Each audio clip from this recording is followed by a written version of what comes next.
नमस्कार, जय शिवराय मित्रांनो. आज आहे 22 आणि सर्वप्रथम सर्वांना 22च्या हार्दिक शुभेच्छा. आम्ही चाललोय 22साठी सफाले आणि सफालेला आम्ही रोरोने जाणार आहे. तर पहिले पोहोचलो आम्ही आहे मारंबालपाडा जेटीवर भरपूर गर्दी होती कारण 22 आहे आणि आम्ही पोहोचून रोरोची बघत होतो वाट. भरपूर वेळ झाला, रोरो काय येत नव्हती आणि खूप ऊन होतं आणि भरपूर पब्लिक होती आणि सर्व लोक रोरोची वाट बघत होतो आम्ही. आपली रोरो आली आणि आपण रोरो मध्ये चढलो आणि समुद्रातील थंड हवेची मजा घेतोय. समोर दिसतोय तो आपला सफाले, तिथे पण आपल्याला थोडी गर्दी दिसते. बघूया उतरल्यावर दाखवतो तुम्हाला मी किती गर्दी आहे. आता आपण रोरो मधून उतरलोय सफाले जलसार जेटी इथे आणि तुम्हाला गर्दी दाखवतो. विरार पारंबलपाडा ते सफाले जलसार ही रोरो सेवा चालू करून खूप लोकांना फायदा होत आहे याचा आपण बघू शकता. तर पुढे आता तुम्हाला मी लाईन दाखवणार आहे.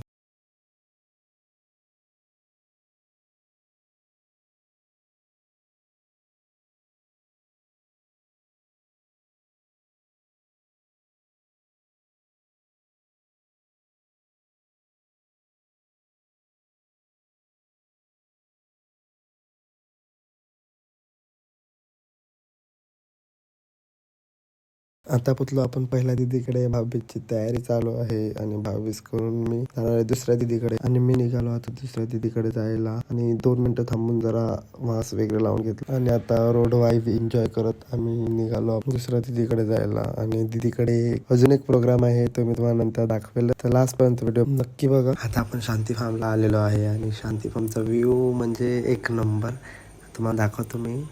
पहिले थोडा बसलो, केला आराम, आमचा शिवम बघा आणि आता मी केला हॉटस्पॉट कनेक्ट. शांती फार्म तुम्हाला मी शांती फार्मचा पूर्ण व्ह्यू दाखवणार आहे आता. तर इथे कमीत कमी 4 ते 5 फॅमिली राहू शकतात. यामध्ये आपल्याला लंच डिनर सगळे इन्क्लुडिंग असतं. फार्ममध्ये आपल्याला स्विमिंग पूल पण बघायला भेटेल आणि इथे सिटिंग एरिया पण आहे आणि आता पुढे जाऊन इथे गार्डन आहे. हे बघा, इथे तुम्ही प्रोग्राम पण करू शकता. आपल्या फॅमिली प्रोग्राम इथे होऊ शकतात. आणि हे आहेत आपले बंगलो जे फार्ममध्ये आता तरी म्हणजे फुल आहे. खूप सुंदर इंटिरियर पण आहे आणि गावच्या वाईब पण येऊ शकतो त्याच्यामध्ये. म्हणजे आपली पार्ले पेंटिंग वगैरे खूप डिझायनिंग केलं आहे. ही पार्किंग एरिया आहे.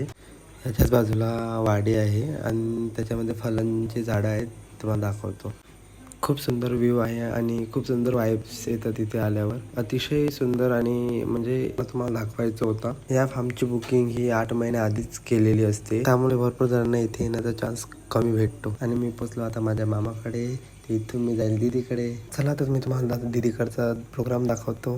दीदीकडे होता आज बारसं, दीदीच्या मुलाचं म्हणजे माझ्या भाच्याचं. आणि मी झालो होतो लेट. बारसं चालू होतं आणि इथे प्रोग्राम चालू होता. तर आमच्याकडे ही परंपरा असते की बालाच्या आधी तिथे दगडाचा एक कोरंटा असतो, तो पालण्याच्या चारी बाजूला फिरवला जातो. हे करत असताना काय बोलतात हे मी तुम्हाला ऐकवतो.